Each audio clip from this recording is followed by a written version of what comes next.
یہ جو اللہ تعالیٰ نے فرمایا ہے کہ فَلَا تُزَكُّوا أَنفُسَكُمْ، اس پر ایک واقعہ آتا ہے۔ ام سلمہ رضی اللہ عنہا کی بیٹی کا نام برہ تھا۔ برہ مطلب گناہوں سے بری، برائیوں سے بری، بالکل پاک، بالکل نیک۔ تو نبی اکرم صلی اللہ علیہ وسلم نے ام سلمہ رضی اللہ عنہا کی بیٹی کا نام برہ سے بدل کر زینب رکھ دیا تھا، اور اس پہ آپ نے یہی آیت تلاوت فرمائی تھی کہ کوئی اپنے آپ کو پاک نہ سمجھے، کہ ہم بالکل عیب سے پاک ہیں یا برائیوں سے یا گناہوں سے پاک ہیں۔ آگے فرمایا آیت نمبر 33، رکوع نمبر 3 شروع ہو رہا ہے۔ أَفَرَأَيْتَ الَّذِي تَوَلَّى وَأَعْطَى قَلِيلًا وَأَكْدَى، پھر اے نبی صلی اللہ علیہ وسلم، تم نے اس شخص کو بھی دیکھا جو راہ خدا سے پھر گیا اور تھوڑا سا دے کر رک گیا۔ اب یہ کون ہے؟ اس کو ذرا سمجھنے کے لیے ہمیں پھر مکے کی طرف سفر کرنا ہوگا اور مدینے کی طرف سفر کرنا ہوگا۔ اسلام کا یعنی آغاز ہمیں دیکھنا ہوگا کہ اس زمانے میں کس کس طرح کے لوگ موجود تھے، اور وہ جو کیٹیگریز بنی اسلام کے شروع میں، وہی کیٹیگریز آج تک بھی موجود ہیں انسانوں کی۔ انسانوں کو اگر ہم دیکھیں تو وہ 4 طرح کے ہوتے ہیں۔ ایک تو ہوتے ہیں مومن صادق، سچے پکے مومن۔ دوسرے ہوتے ہیں کٹر کافر۔ یہ تو 2 ایکسٹریمز ہیں، بلیک اینڈ وائٹ۔ بیچ میں 2 شیڈز ہیں۔ ایک ہے کلمہ پڑھ کر اسلام میں داخل ہو گئے لیکن دل کفر میں اٹکا ہوا، مان تو لیا لیکن ذمہ داریاں قبول کرنے کو تیار نہیں اسلام کی۔ تو یہ کون ہے؟ اسلام کے منافق، کہ دل میں ایمان نہیں ہے، زبان پر اسلام کا اقرار ہے۔ یہی ہوتا ہے نا منافق، دل میں ایمان نہیں ہوتا، یہ منافق ہوتے ہیں۔ تو یہ ہے اسلام کا منافق۔ ایک ہوتا ہے کفر کا منافق، جیسے اسلام کے منافق ہوتے ہیں بالکل ویسے ہی کفر کے بھی منافق ہوتے ہیں۔ ان کا معاملہ کیا ہوتا ہے؟ دل کے اندر ایمان ہوتا ہے، دل گواہی دے رہا ہوتا ہے لیکن زبان سے اقرار نہیں کرتے۔ یہ ہوتے ہیں کفر کے منافق۔ ایمان مجھے کھینچے ہے تو روکے ہے مجھے کفر، کعبہ میرے پیچھے ہے کلیسا میرے آگے، مصلحت پسندی ہے یا معاشرے کا خوف ہے یا برے دوست ہیں، وہ آگے بڑھنے نہیں دیتے۔ تو یہاں جو یہ آیات ہیں اس میں اس چوتھی قسم کا ذکر ہے، کفر کے منافق کا، جس کا کہ دل اسلام کی عظمت کے آگے جھک چکا تھا لیکن اس نے زبان سے اقرار نہ کیا، اس لیے کہ اس کی ورلڈلی پوزیشن پر زد پڑ رہی تھی۔ مفسرین کا خیال ہے کہ یہاں پر ولید بن مغیرہ کا ذکر کیا جا رہا ہے۔ ویسے اس کو عام بھی رکھ سکتے ہیں، ایک کردار کشی ہے، کیریکٹر سکیچ پیش کیا جا رہا ہے، ٹو ہوم اٹ میں فٹ والی چیز ہے۔ ولید بن مغیرہ کے بارے میں کہا جاتا ہے کہ وہ اسلام قبول کرنے کے بالکل قریب آ گیا تھا۔ طائف کا سردار تھا، بہت بڑی جائیداد تھی اس کی مکے میں اور طائف میں۔ اس کے بیٹے تھے بڑے قابل، بڑے لائق۔ کتنے لائق تھے اس کا اندازہ ہم کر سکتے ہیں کہ ولید بن مغیرہ ہی کے بیٹے تھے خالد بن ولید رضی اللہ عنہ۔ تو سوچیں کہ جب وہ ایمان لائے تو کیا ان کی صلاحیتیں نکھریں اور کیا مقام انہوں نے حاصل کیا۔ تو یہ جو ولید بن مغیرہ یہ اسلام لانے کے بالکل قریب آ گیا تھا، یہ آتا تھا نبی اکرم صلی اللہ علیہ وسلم کی بات سنتا تھا، سب کچھ کرتا تھا۔ جب اس کے دوستوں کو پتہ چلا کہ یہ اس طرح اسلام سے متاثر ہو رہا ہے، وہ اس کے پیچھے لگ گئے، کہنے لگے اس سے کہ تم کیوں ڈرتے ہو، جہنم سے کیوں تم کو ڈر ہے، کیا تم کو اللہ کے عذاب کا خوف ہے؟ تم فکر نہ کرو۔ کسی نے کہا ولید بن مغیرہ سے کہ تم مجھ کو اتنے اتنے پیسے دے دو دنیا میں تو قیامت کے دن تمہارے حصے کا عذاب میں بھگت لوں گا۔ اس میں روایات میں آتا ہے کہ ولید بن مغیرہ نے کچھ پیسے اس کو دیے اور اس کے بعد پھر معاملہ کھٹائی میں پڑ گیا، کچھ دیے پیسے کچھ نہیں دیے، ڈیل جو ہے وہ ادھر ادھر ہو گئی۔ تو اتنی بڑی غلطی جو اس نے کی، کیسے کی؟ حالانکہ اللہ نے اپنی کتاب میں یہ نہیں لکھا کہ تمہیں قیامت کے دن کوئی اور چھڑا لے گا؟ نبی اکرم صلی اللہ علیہ وسلم نے یہ نہیں بتایا کہ قیامت کے دن تمہیں کوئی چھڑا لے گا، کوئی بچا لے گا۔ تو جو بھی اللہ اور اللہ کے رسول کو چھوڑتا ہے وہ اسی طرح سے بھٹکتا ہے، لوگوں کے بہکائے میں آ جاتا ہے۔ تو یہ آتا قلیلا و اکدا میں اسی بات کی طرف اشارہ ہے کہ آیا، قریب آیا لیکن پھر رک گیا، یا یہ کہ اس نے پیمنٹ شروع کیا، اپنے دوست کو کچھ پیسے دیے اور پھر رک گیا۔ اکدا کا لفظ کدیہ سے بنا ہے، کاف دال یا ہا کدیہ۔ سخت پتھر کو کہتے ہیں جو کھدائی کرتے کرتے نکل آئے اور جس کی وجہ سے کام رک جائے۔ بالکل قریب آ گیا اسلام کے، پھر رک گیا۔ کیا رکاوٹ آ گئی، کیا آبسٹیکل آ گیا کہ آگے نہ بڑھ سکا؟ دراصل کیا چیز تھی؟ حب جاہ، لو آف پوزیشن، کہ میرا مقام نہ کم ہو جائے معاشرے میں۔ اور آج ہمارا بھی سب سے بڑا آبسٹیکل یہی ہے، ہم معاشرے میں اپنا مقام گرتا نہیں دیکھ سکتے۔ اور فی الحال تو جو زمانہ ہے، جو دین پر عمل شروع کرتا ہے وہ معاشرے میں زیادہ پسندیدہ تو قرار نہیں پاتا۔ فرمایا اس شخص کے لیے کہ اس نے کیسے یقین کیا اس کی بات کا کہ وہ اس کو عذاب سے بچا لے گا۔ اعندہ علم الغیب فہو یرا، کیا اس کے پاس غیب کا علم ہے کہ وہ حقیقت دیکھ رہا ہے؟ کیوں اس نے ایسے سوچا؟ اللہ تعالیٰ نے کہیں نہیں یہ بات فرمائی۔ اتنی بڑی غلطی اس نے کیسے کی کہ اس کو کوئی اور چھڑا لے گا، جب نہ اللہ نے یہ بات فرمائی نہ اللہ کے رسول نے یہ بات فرمائی؟ اس کے پاس کہاں سے غیب کا علم آیا؟ تو بہتر ہے کہ جو غیب کا علم رسول دے رہے ہیں اسی کی روشنی میں انسان اپنے عمل کی بنیاد رکھے۔ ام لم ينبأ بما فی صحف موسیٰ و ابراہیم الذی وفا، کیا اسے ان باتوں کی کوئی خبر نہیں پہنچی جو موسیٰ علیہ السلام کے صحیفوں اور اس ابراہیم علیہ السلام کے صحیفوں میں بیان ہوئی ہے، جس نے وفا کا حق ادا کر دیا؟ صحف موسیٰ کا ذکر آ رہا ہے، موسیٰ علیہ السلام کے صحیفوں میں بھی کچھ تعلیمات تھیں جن کا آگے ذکر آ رہا ہے، اور ابراہیم علیہ السلام کے صحیفوں میں بھی۔ 30ویں پارے میں آتا ہے نا، سبح اسم ربک الاعلیٰ کے اندر صحف ابراہیم و موسیٰ۔ تو صحف ابراہیم، صحف موسیٰ، صحف کہتے ہیں چند اوراق کو، صحف دراصل مصحف کی جمع ہے۔ تو یہ جہاں موسیٰ علیہ السلام کو تورات عطا کی گئی تھی وہاں کچھ صحیفے بھی ان کو عطا کیے گئے تھے، اور ابراہیم علیہ السلام کے جو صحیفے ہیں وہ اس وقت دنیا میں موجود ہیں یا نہیں، اس کے بارے میں کچھ محققین نے، ریسرچرز نے کچھ ریسرچ کی ہے، اور کچھ کا کہنا یہ ہے کہ ہندوؤں کے ہاں یہ جو قدیم ترین کتابیں ہیں، یہ وید اور اپنشد وغیرہ، یہ شاید صحف ابراہیم کی ہی بگڑی ہوئی شکلیں ہیں، اس لیے کہ ان کی اپنی کتابوں میں بھی اب آج تک بھی وحدانیت کی باتیں ملتی ہیں۔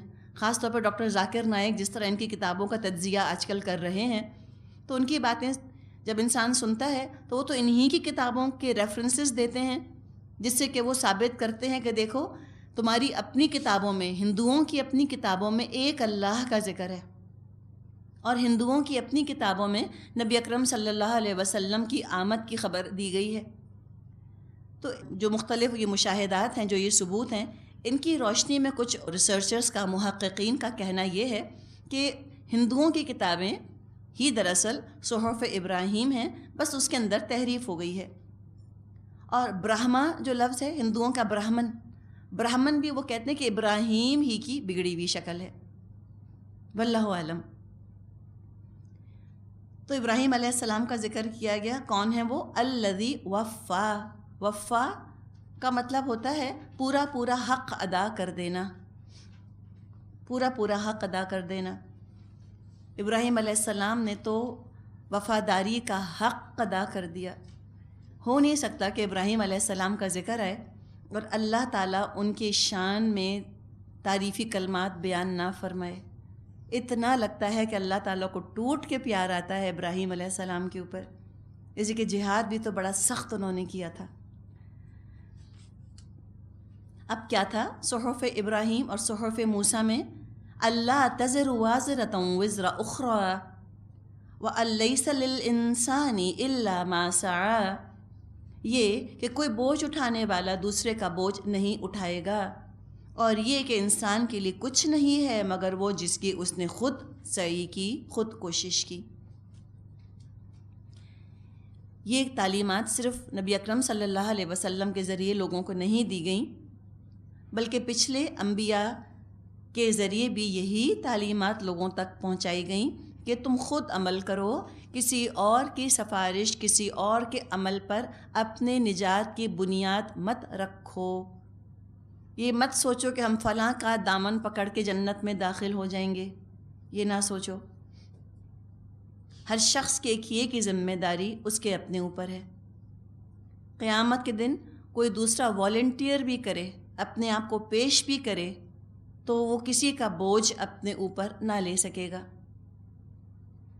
کسی کے اچھے اعمال، کسی کے برے اعمال دوسرے کو نہ فائدہ پہنچائیں گے نہ نقصان پہنچائیں گے۔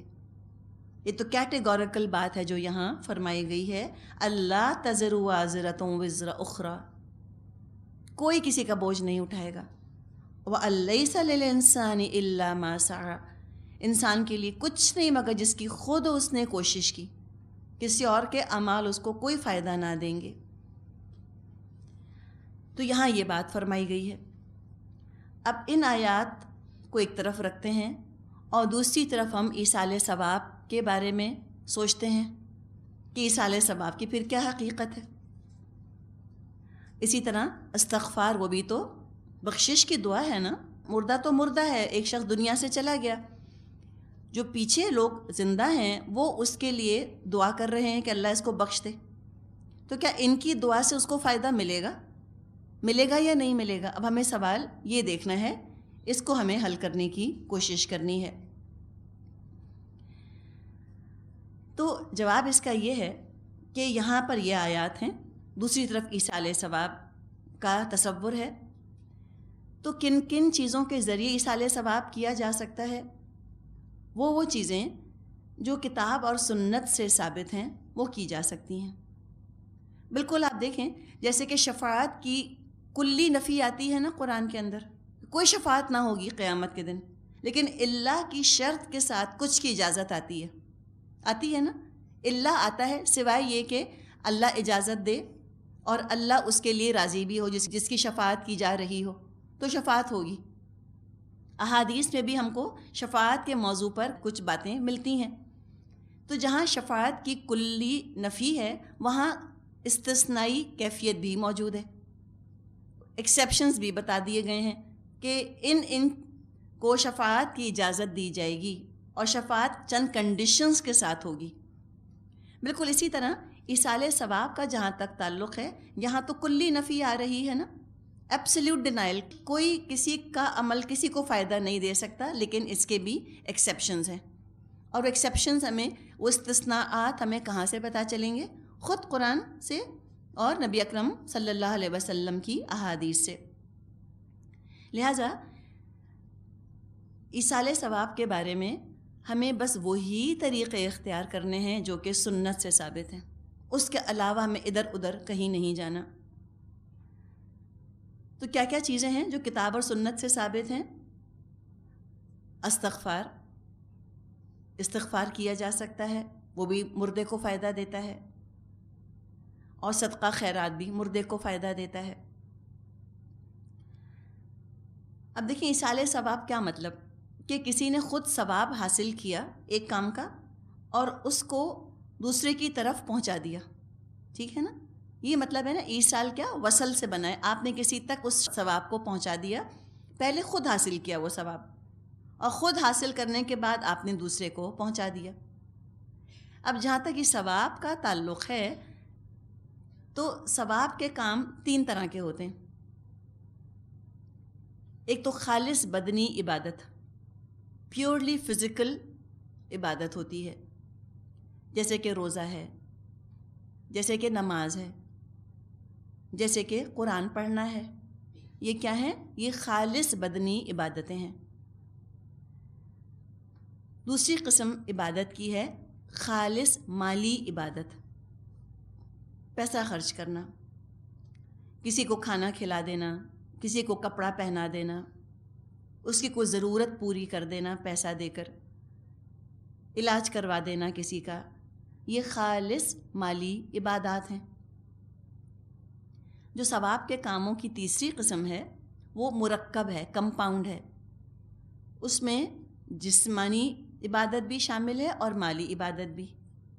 مثال کے طور پہ حج کی عبادت۔ اب ہم دیکھتے ہیں کہ ان 3 ثواب کے کاموں میں سے کون کون سے کام ایسے ہیں جن کا کہ ایصال کیا جا سکتا ہے، جس کا کہ اجر دوسرے تک پہنچانے کی اللہ سے درخواست کی جا سکتی ہے، اور وہ ہم دیکھیں گے سنت کی روشنی میں کہ نبی اکرم صلی اللہ علیہ وسلم نے کن کن عبادتوں کا ایصال فرمایا، کن کن نیک کاموں کے بارے میں آپ نے فرمایا کہ ہاں اس کا اجر مردے کو پہنچے گا۔ دیکھیے اس کے علاوہ تو کوئی چارہ نہیں نا ہمارے پاس کہ ہم کسی اور طریقے سے معلوم کر لیں۔ مرنے کے بعد کو واپس تو آیا نہیں کہ وہ ہمیں آ کر بتائے کہ اس تک کیا کیا چیزیں پہنچیں۔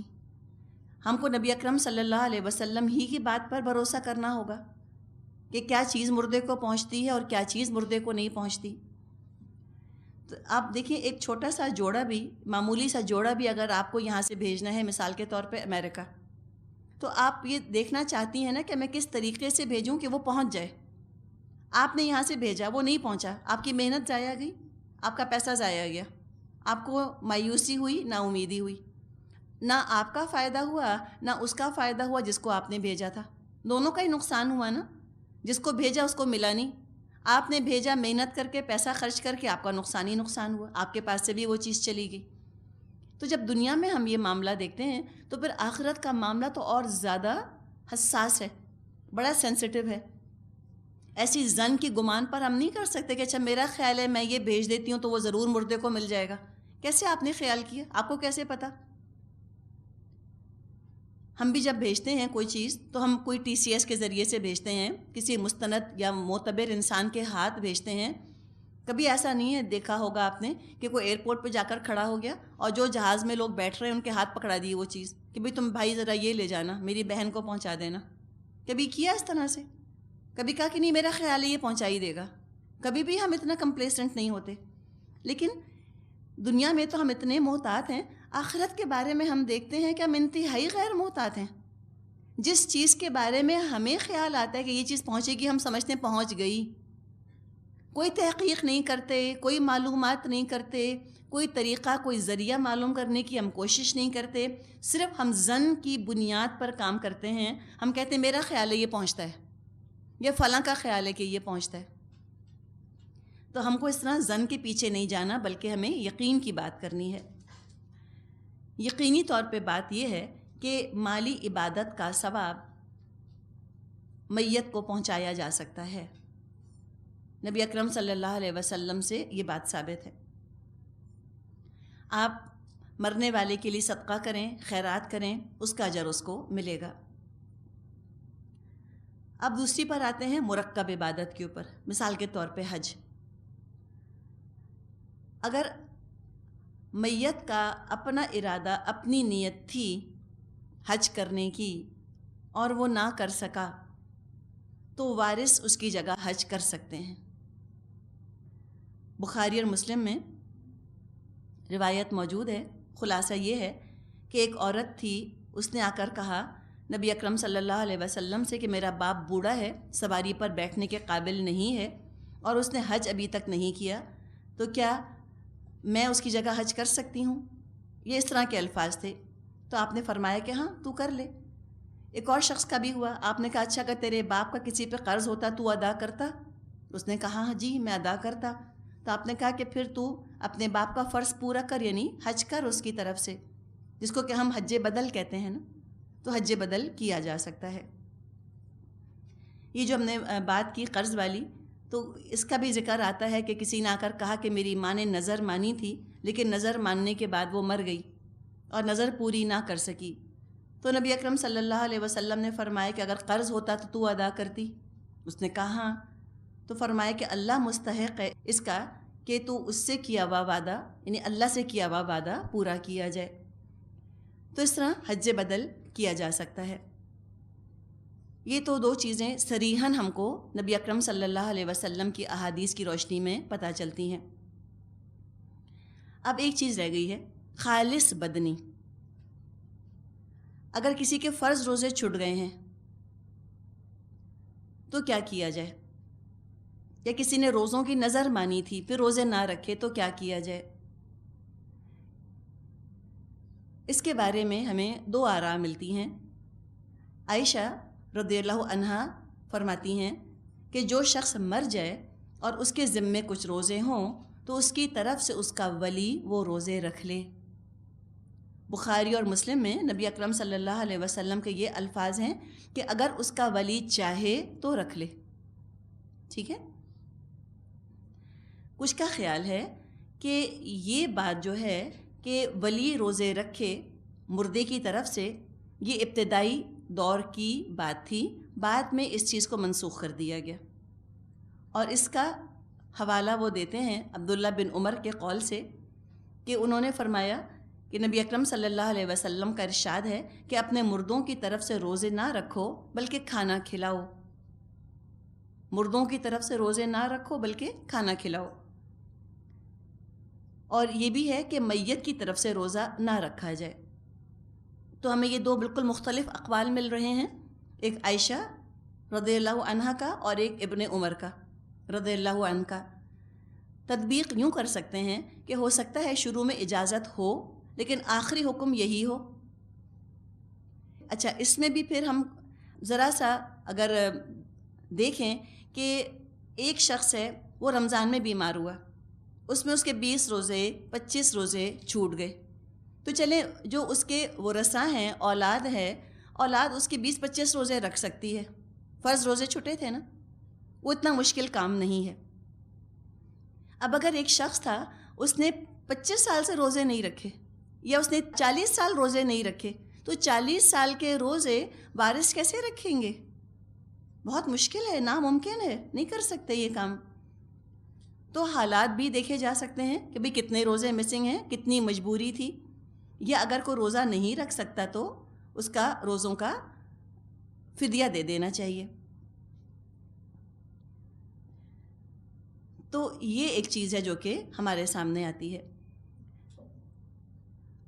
بدنی عبادت کا جہاں تک تعلق ہے، نبی اکرم صلی اللہ علیہ وسلم سے ہمیں بدنی عبادت کے ایصال ثواب کا کوئی ثبوت نہیں ملتا کہ کسی مردے کی طرف سے نماز پڑھنے کا آپ نے حکم دیا ہو یا مردے کے لیے نماز پڑھنے کا حکم دیا ہو یا آپ نے مردے کے لیے قرآن پڑھنے کا حکم دیا ہو۔ ایک بھی آپ کو ثبوت نہ ملے گا۔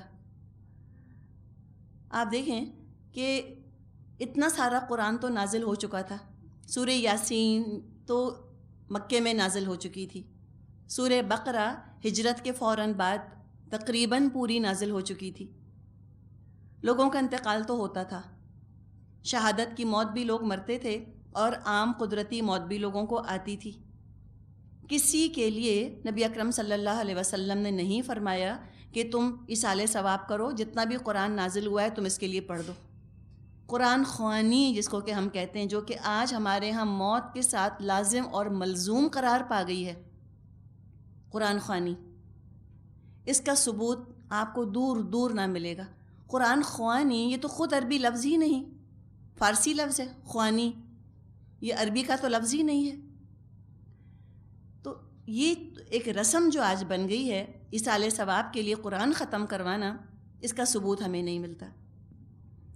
اجتماعی طور پہ سب کو جمع کر کے بٹھانا اور ان سے کہنا کہ اب آپ قرآن ختم کر کے ضرور بخشیے، یہ تو زبردستی کا کام ہو گیا ہے نا۔ کوئی پڑھنا چاہے کوئی نہ پڑھنا چاہے، اس کو شرما شرمی میں پڑھنا ہی پڑتا ہے، لوگوں کے ڈر سے، لوگوں کے خیال سے۔ اور پھر یتیم خانے سے بچوں کو بلوایا جاتا ہے، ان کو پیسے دیے جاتے ہیں اور پھر کہا جاتا ہے اتنے قرآن ختم ہوئے اور اتنے قرآن ختم ہوئے، باقاعدہ لوگ گنواتے ہیں نا، 10 قرآن ختم ہو گئے، 20 قرآن ختم ہو گئے۔ یہ طریقہ ہم کو نبی اکرم صلی اللہ علیہ وسلم کا نہیں ملتا۔ یہ طریقہ آیا کہاں سے ہے؟ یہ طریقہ آیا ہے ہندوؤں سے۔ ہندوؤں کے ہاں تصور یہ ہے کہ جب کسی کا انتقال ہو جاتا ہے تو اس کی روح فوراً کے فوراً چلی نہیں جاتی، بلکہ وہ 3 دن کے بعد آتی ہے. اس کو تیجا کہتے ہیں نا، تبھی وہ تیجا کرتے ہیں. اب جب وہ تیجے کا دن ہوتا ہے اور جب روح واپس آتی ہے، اور جب روح آتی ہے اور وہ یہ دیکھتی ہے کہ میرے رشتہ دار جمع ہیں اور کھا رہے ہیں اور پی رہے ہیں اور وہ مقدس کتاب کی کتاب پڑھ رہے ہیں، وید یا اپنشد پڑھ رہے ہیں، تو روح بڑی خوش ہوتی ہے. تو روح کو خوش کرنے کے لیے موت کے تیسرے دن ہندوؤں کے ہاں لوگوں کو جمع کیا جاتا ہے، کھانا کھلایا جاتا ہے اور ان کی اپنی جو مقدس کتابیں ہیں ان کو پڑھا جاتا ہے. اسلام کا تصور کیا ہے؟ روح 3 دن تک پھرتی ہے دنیا میں؟ نہیں پھرتی. جیسے ہی روح جسم سے نکلتی ہے وہ یا تو علیین میں پہنچا دی جاتی ہے یا وہ سجین میں پہنچا دی جاتی ہے. وہ گھومتی پھرتی تھوڑی ہے، وہ نہیں گھومتی. لیکن وہی چیز ہم نے اسلام میں لے لی. اب پہلے کیا کیا؟ پہلے تیجے کو اسلامائز کیا. اس کا نام کیا رکھا؟ سویم. اب جب وہ فارسی بن گیا سویم تو زیادہ اوتھینٹک ہو گیا. ٹھیک ہے. اسی طرح ان کے ہاں چلہ ہوتا ہے 40 دن کے بعد. تو ہم نے کہا کہ ہم چلہ کیوں کہیں؟ ہم نے کیا کہا؟ 40واں. زیادہ اور اوتھینٹک کر دیا ہم نے اس کو. تو نام بدلے ہیں، رسم بالکل وہی کی وہی ہے جو کہ ہندوؤں کے ہاں پائی جاتی ہے. تو یہاں سے یہ چیز ہمارے یہاں شروع ہو گئی. تو علماء کا کہنا ہے کہ اس طرح اجتماعی طور پہ قرآن پڑھوانا اور مردے کو ایصال ثواب کرنا یہ بدعت ہے، اس کی قطعاً اجازت نہیں. لیکن چونکہ اتنے سارے علماء کا ایک گروہ ہے جو کہ بدنی عبادت کے ایصال ثواب کا قائل ہیں علماء، حالانکہ ثبوت نہیں ہے، اللہ بہتر جانتا ہے ان کی دلیل کیا ہے، اللہ بہتر جانتا ہے. لیکن اتنے سارے علماء کا ایک گروہ ہمیں ملتا ہے جو اس بات کا قائل ہے کہ بدنی عبادت کا بھی ایصال ثواب کیا جا سکتا ہے. تو اس کے لیے علماء پھر یہ کہتے ہیں کہ انفرادی طور پہ، ذاتی طور پہ اپنے گھر میں بیٹھ کے کوئی اگر پڑھ کر بخشتا ہے قرآن تو کر لے.